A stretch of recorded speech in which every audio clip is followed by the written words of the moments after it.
Assalamualaikum warahmatullahi wabarakatuh. Balik lagi dengan gua. Di konten kali ini kita bakal ngebahas yang lagi rame nih. Jadi kita mau ngebahas Tumblr. Tumblr yang bikin heboh suatu negara. Ini Tumblr bukan sebarang Tumblr. Ini Tumblr spektakuler, bikin heboh satu negara. Kenapa bisa bikin heboh satu negara? Nah, karena kejadian ini bermula ada satu orang perempuan yang dia naik kereta api jurusan Tanah Abang Rangkas Bitung. Nah, dia itu bawa apa namanya? Collar bag ya, collar bag ya. Pokoknya itulah. Nah, di dalam collar bagnya itu ada tumbler. Nah, pada saat dia titipin collar bagnya itu dan begitu sampai di Rangkas Bitung, dia ambil collar bagnya itu. Nah, ternyata pas dia periksa lagi collar bagnya udah di dalam collar bagnya itu tumblernya udah nggak ada atau hilang. Nah, si perempuan ini itu menuduh bahwa petugas PT KAI inilah yang mengambil uh, tumblernya dia itu. Nah, pokoknya viral, bahkan sampai dikatakan petugasnya ini yang dituduh ini, yang petugasnya itu nggak merasa mengambil sebenarnya, dan masih kita nggak tahu apakah beliau benar nggak ngambil atau enggak ya. Intinya penjelasannya beliau nggak ngambil, dan bahkan beliau rela mau untuk mengganti ya kan dengan harga lebih ya. Karena kabarnya ini tumbler dibeli dengan harga promo. Kalau beli lagi katanya harganya udah nggak promo, tapi si petugas kereta apinya ini katanya mau mengganti dengan membelikan yang baru dengan harga yang udah bukan promo lagi ya, alias harga aslinya yang katanya sekitar 300 ribuan atau berapa gitu. Petugasnya itu rela, bahkan sampai itu, tapi si perempuan ini katanya nggak mau diganti lagi gitu. Dan imbasnya itu karena viral, katanya si petugasnya ini diputus kerjakan, dipecat secara sepihak oleh PT KAI. Nah, jadi kita bakal bahas di video ini uh, apa ya, dari faktor ke bisa dibilang dari faktor segala sesuatu itu ya baiknya ditabayunkan dulu, dan kita bakal bahas tentang apa yang menimpa dari si perempuan ini, karena kabarnya perempuan ini juga setelah si petugas PTKI-nya dipecat, perempuan ini juga dipecat dari perusahaan dari kantor tempat dia bekerja. Kalau di hadis Nabi itu ada yang mengatakan jangan tutup rezeki orang, kan nanti rezeki kamu bakal ditutup. Nah, kita bakal bahas dari segitu. Cuman sebelum itu kita runut dari kronologinya dulu. Jadi awal mula kronologi kejadian ya, ada kabar tentang seorang petugas passenger service KAI komuter yang dipecat gara-gara penumpang kehilangan tumbler di bagasi KRL, ramai beredar di media sosial. Cerita itu bermula dari seorang penumpang perempuan bernama Anita Dewi membagikan cerita di media sosial tentang collar bag miliknya yang tertinggal di bagasi KRL Tanah Abang Rangkas Bitung sekitar pukul 19.00 waktu Indonesia Barat atau jam 7 malam. Saat proses pencarian, ia menemukan collar bag tersebut. Nah, namun tumbler di dalamnya sudah hilang. Penumpang pun si penumpang nih, si Anita Dewi ini atau suaminya, ada yang bilang suaminya, itu meminta rekaman CCTV, tapi petugas menjelaskan aksesnya butuh prosedur dan stasiun sedang ramai. Jadi kita nih kalau mau akses CCTV stasiun itu ada prosedur-prosedur yang harus dijalankan terlebih dahulu, dan mungkin karena kondisi pada saat itu di stasiun sedang ramai, jadi mungkin ya, tidak apa ya bahasanya, rada sedikit repot mungkin ya gitu. Penumpang lalu menyalahkan layanan KAI dan membuat kasusnya viral hingga muncul kabar petugas tersebut dipecat. Jadi diviralin nih, dia viral mungkin entah bikin story, entah bikin reels, entah bikin apalah segala macam, pokoknya dia viralin dah itu kan. Nah, kabar tentang petugas yang dipecat itu, PT KAI pada saat itu tegas membantah. KAI Komuter membantah dan menegaskan bahwa tidak ada petugas frontliner yang dipecat terkait kejadian tersebut. Pihak mitra masih melakukan evaluasi internal untuk melihat lebih jelas kondisi yang terjadi. Kami mengingatkan kembali bahwa barang pribadi yang tertinggal di dalam komuter lain merupakan tanggung jawab pengguna, ujar Karina Amanda selaku VP Corporate Secretary KAI Komuter Lain. Nah, jadi setelah imbas dari viralnya kasus ini nih, viralnya si Tumblr yang hilang ini nih, kan dipiralin tuh, dinaikin ke medsos sama si Mbak Anita Dewi itu kan. Nah, jadi Mbak Anita Dewi ini mengunggah kronologinya di media sosial. Postingan langsung viral dan menuduh kelalaian petugas. Publik ramai menyebarkan narasi bahwa petugas keamanan terkait bahwa yakni Argi dipecat akibat kasus Tumblr tersebut. Perdebatan publik berlanjut karena hilangnya barang titipan versus tanggung jawab penumpang, serta nasib petugas yang ikut terseret drama.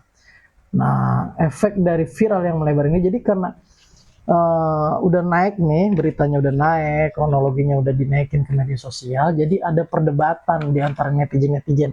Ada yang satu sisi juga mengeluhkan petugas yang bertanggung jawab, ada satu sisi juga yang menyalahkan kelalaiannya bukan kelalaian, menyalahkan kayak terlalu terburu-buru untuk menuduh karena barang bukti juga nggak ada, ya kan, CCTV waktu itu belum bisa diakses. Nah, bahkan yang lebih digeramkan lagi oleh netizen, ya karena gara-gara tuduhan inilah si petugas kereta api ini sampai dipecat, padahal dia belum terbukti, ya kan, sampai dipecat, dan kabarnya juga baru beberapa bulan kerja di situ. Nah, jadi banyak yang berempati justru kepada si petugas PT KAI tersebut. Nah, namun karena saking banyaknya yang menghujat si Mbak Anita Dewi ini, ya kan, banyak orang yang justru malah mungkin dia bakal ngira dengan dia mengkomplain, naikin ke media tentang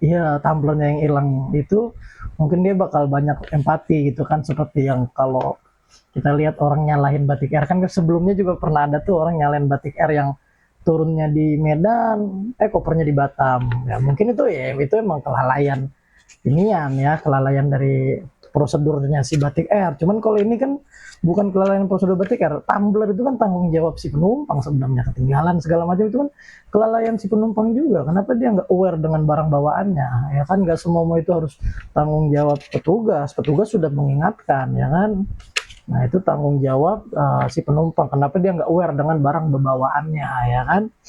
Nah, bahkan karena hal itu banyak juga yang menghujat Mbak Dewi karena dia nggak aware dengan barang bawaannya dan terlalu mengandalkan petugas banget mungkin ya, dan terlalu menyalahkan petugas, bahkan sampai menuduh bahwa dia yang mengambil. Nah, rakyat netizen geram, sehingga mungkin ada yang namanya itu seperti bilangnya intervensi kepada pihak perusahaan atau kantor tempat dia bekerja, sehingga Mbak Anita Dewi ini kabarnya tempat bekerjanya beliau ini mengumumkan bahwa beliau sudah tidak lagi bekerja di perusahaan tempat beliau bekerja per 27 November 2025. Nah, dan kabar terakhir katanya emang si petugasnya itu sempat dipecat, cuman karena the power of netizen, ya kan, the power of viral mungkin kan, no viral no justice kan, begitu katanya. Nah, banyak netizen yang empati dengan si petugas ini, akhirnya PT KAI memperkerjakan ia kembali dan seperti memediumisasi, ya kan, memediumisasi atau apa bahasanya, mempertemukan kedua belah pihak untuk saling berdamai, saling memaafkan, saling klarifikasi, ya kan, karena ya memang kita ini nggak boleh nggak boleh menuduh, kita ini nggak boleh tuduh menuduh kalau nggak ada bukti, ya kan, kita harus bertabayun. PT KAI juga nggak boleh sebenarnya harus yang namanya langsung memecat, nggak boleh memutus kontrak, memutus kerja, memutus hubungan pekerjaan, itu sebenarnya nggak boleh, karena ya memang baiknya itu nggak secepat itu sih kalau emang harus dipecat, Kalau memang toh itu kelalaiannya dia, tentu ada prosedur-prosedur tertentu seperti dipanggil dulu, diminta keterangan dan ditindaklanjuti dulu, dilihat CCTV segala macam apakah benar dia yang ngambil atau bukan. Baru kalau memang terbukti dia yang ngambil di CCTV, silakan dipecat. Tapi ini lihat CCTV aja kayaknya belum dah. Tiba-tiba gara-gara viral aja mungkin karena takut nama baiknya tercoreng, akhirnya buru-buru dipecat itu karyawan. Padahal di dalam Quran suratul Hujurat ayat 6 itu ya dikatakan nih dalam Al-Quran, Quran suratul Hujurat ayat 6 yang berbunyi, a'udzubillahi minasyaitonirrajim, bismillahirrahmanirrahim, ya ayyuhalladzina amanu in ja'akum fasikum binaba'in fatabayyanu an tusibu qauman bijahalatin fatusbihu ala ma fa'altum nadimin. Jadi hai orang-orang yang beriman, apabila datang seseorang yang membawakan kabar kepada kalian, ya memang di ayat ini dikatakan orang-orang fasik. Tapi kita apa bahasa katanya? Kita jadi umum aja. Apabila datang kepada kalian seseorang yang membawakan suatu kabar, maka hendaknya kalian fatabayyanu, bertabayun. Apa sih itu bertabayun? Bertabayun itu panggil orangnya, minta kejelasan, minta penjelasan. Berikan dia waktu untuk menjelaskan dan mengklarifikasi kejadian yang sebenarnya. Itu fatabayyanu. Jadi kalau ada datang pengaduan dari Mbak Anita, tumbler saya hilang. Kok pertama collar bag-nya hilang. Collar bag-nya ketemu, begitu dibuka tumblernya hilang. Mbak Anita curiga dengan petugas yang saat itu sedang bertugas. Baiknya dari pihak PT KAI itu panggil petugas yang saat itu sedang bertugas, mintai keterangan, mintai penjelasan, dan mintai klarifikasi kejadian yang sebenarnya itu seperti apa, dan cek CCTV. Itu yang namanya tabayyun. Balik lagi, di surat ini dikatakan, ya ayyuhalladzina amanu, hai orang-orang yang beriman. Bukan ya ayyuhal muslimun, hai orang-orang yang beragama Islam, bukan. Jadi memang sifat tabayyun ini, kalau kita melihat dari Al-Quran surat Al-Hujurat ayat 6 ini, sifat tabayun ini hanya dimiliki oleh orang-orang yang beriman, ya, berislam dan beriman, bukan hanya berislam aja, karena banyak orang Islam yang kurang beriman, ya kan. Nah, sifat tabayun ini hanya ada pada diri orang Islam yang memiliki keimanan yang pada tebal, ya, itu seperti itu. Jadi baiknya kita ini memakai sistem tabayun. Ada yang namanya seorang mengeluhkan atau memberikan pengaduan kepada kita, ya baiknya kita bertabayun kepada orang yang diaduin itu, orang yang diomongin itu, benar lu begini begini begini begini. Nah, itu yang namanya tabayun, minta kebenaran, minta penjelasan, minta diceritain cerita utuhnya, cerita yang benarnya kayak bagaimana, cari bukti. Itu yang namanya bertabayun. Jangan langsung memvonis, apalagi jatuhnya udah fitnah, ya kan. Karena fitnah itu lebih kejam daripada pembunuhan. Itu kata Quran. Ya, fitnah lebih kejam daripada pembunuhan. Bahkan, ya ini yang dikatakan tadi saya bilang. Tadi dari hadis Nabi, dari Al-Quran kita disuruh untuk yang namanya bertabayun. Nah, apa yang menimpa Mbak Anita Dewi ini, ya kan? Gara-gara dia si petugas KAI ini dipecat dari kerjaannya, putus rezekinya dengan PT KAI. Nah, gara-gara dia mutus rezeki orang, maka putus rezeki dia. Kenapa? Nah, di dalam kitab ini, di dalam kitab yang namanya kitab Lawaqihul Anwar Al-Qudsiyah fi Bayanil Uhudil Muhammadiyah. Itu karangan daripada Al-Imam Abil Mawahib Abdul Wahab bin Ahmad bin Ali bin Ahmad Asy-Syafi'i Al-Misri. Nah, itu dikatakan di sini beliau mengutip hadis Nabi kita Muhammad sallallahu alaihi wasallam, wa ruwiya asy-syaikhan wa ghairihima anna Nabiy sallallahu alaihi wasallam qala li Asma binti Abi Bakrin. Nah, jadi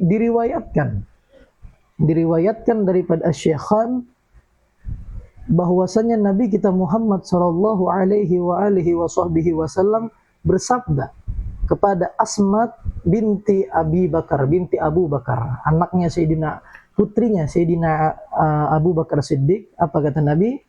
la tuki faya la tuki fayuka'u alaika. Nah,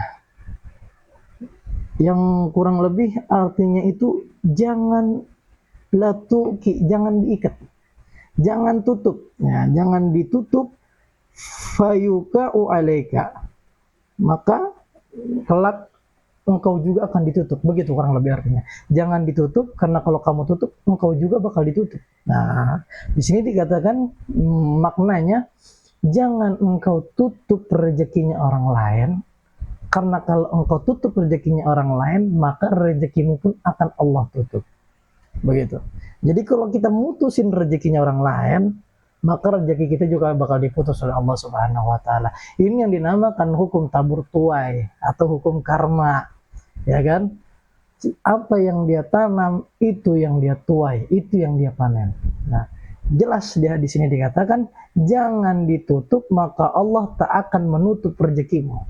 Begitu. Jangan gara-gara kita rezeki orang jadi putus, karena kelak rezeki kita juga bakal diputus gara-gara kita mutusin rezekinya orang. Kan begitu. Makanya jangan terlalu buru-buru untuk memfitnah, jangan terlalu buru-buru untuk bersuudzon, berprasangka buruk kalau selagi belum ada bukti.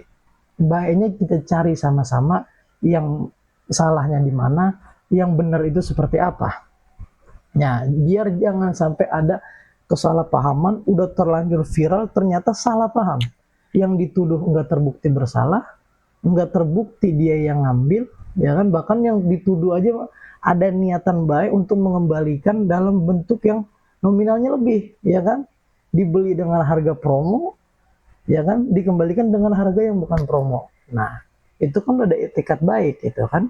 Nah, intinya jangan kamu tutup rezeki orang, maka Allah tidak akan menutup rezekimu. Ini yang pengen banget saya sebenarnya saya ngangkat konten ini itu bukan bicara soal tumblernya, karena banyak orang yang kayaknya belum familiar, banyak orang yang kayaknya belum pernah dengar hadis Nabi yang tadi saya bacakan, yang jangan pernah menutup rezeki orang lain, maka Allah tidak akan menutup rezekimu. Ya, berarti kalau kita nutup rezekinya orang lain, maka Allah akan tutup rezeki kita. Ada satu orang aja yang rezekinya ketutup gara-gara kita, gara-gara mulut kita nih ngaduin orang lain, gitu kan. Satu aja orang yang ketutup rezekinya gara-gara kita, maka kelak rezeki kita juga bakal Allah tutup. Entah itu lewat orang lain, entah itu lewat, ya, wallahu alam bishawab. Itu aja satu yang pengen saya tekanin. Jangan gara-gara kita rezeki orang lain jadi ketutup, karena nanti rezeki kita bakal ditutup tuh. Tolong dijadiin pegangan itu. Jangan sampai gara-gara kita rezeki orang lain ketutup, karena nanti rezeki kita juga bakal ditutup. Nah, tolong dijadiin pegangan, diingat-ingat itu hadis Nabi Muhammad SAW, karena udah kejadian. Karena udah kejadian, ya kan? Hukum karma itu ada. Hukum tabur tua itu ada. Dia nutup rezekinya si karyawan PT KAI, malah PT KAI-nya ngebatalin pemecatannya itu, dianya dipecat di tempat dia bekerja itu. Nah, jadi pesan saya melalui video ini, tolong diingat itu hadis Nabi kita Muhammad SAW, biar kita nih lebih mawas diri, jangan sampai ada gara-gara kita rezeki orang lain kita tutup. Nah, karena itu bagian daripada penjagaan diri kita. Kalau mau rezeki kita tetap lancar, rezeki kita ngalir terus kayak air di keran gitu kan, ngalir terus nggak ada habis-habisnya gitu kan, nggak ada henti-hentinya. Walaupun air di keran kadang ya kadang deres, kadang kalau lagi musim panas tetap keluar air, cuman kecil airnya volumenya ya. Intinya nggak sampai putus aja dah kan. Nah, nggak sampai ketutup tuh keran. Nah, maka insya Allah rezeki kita nggak ketutup juga. Wallahu a'lam bishawab, wallahul muwaffiq ila aqwamit thoriq. Assalamualaikum warahmatullahi wabarakatuh. Jangan lupa like dan subscribe.